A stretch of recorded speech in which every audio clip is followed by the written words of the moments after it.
The first ever house that he bought would be the one that turned him into a successful rapper. Born on January 28, 1985 in Frankfurt, Germany, was Jermaine Lamar Cole, or as most of you may know him, J. Cole. Jermaine would find his passion for rapping at the age of 12 when his cousin from Louisiana spent the summer in Fayetteville, laying out the fundamentals of rhyming to him. J. Cole would find himself entranced in the storytelling and lyrical abilities displayed by artists such as Tupac, Nas, and Outkast. Growing up, Jermaine had to live to learn with a family that struggled to make ends meet, living in trailer parks for most of his early life. Eventually, Jermaine's parents would end up earning enough money to upgrade their living standards and find themselves a step further from poverty. The place they'd end up living in would be the same one that would flourish the ever-growing skills of an ambitious rapper, J. Cole, and would later find itself to be the title of one of his most well-received albums of all time. This, of course, is 2014 Forest Hills Drive.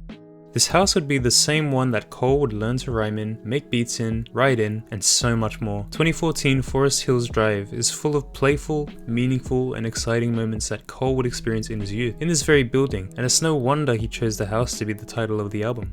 But for me, it was like, oh my God. That's what that house represented to me. It was like, I can't believe we're here. And then it was the place that I started dreaming about doing what I'm doing right now. That was the house that I started rapping in. That's the house where I made my first beats, wrote my first raps, had my first real crushes, my first real job, made the basketball team. All my, a lot of my great memories from my teenage years are in that house. It hits close to home with him. Cole's ability to lay out his brutally honest feelings and experience through his extraordinary storytelling would enable him to develop a deep, heartfelt connection with listeners, almost all ages, mainly those still in their adolescence, I'd assume. Cole would continue to sharpen and flourish his skills further over time, and eventually mustered up the courage to wait patiently outside the Rock the Mic studio, hoping to play it for Jay-Z, who was inside. He'd wait for more than 3 hours, only to be dismissed by Jay-Z. However, he'd end up being signed by the same artist soon after. So there you have it.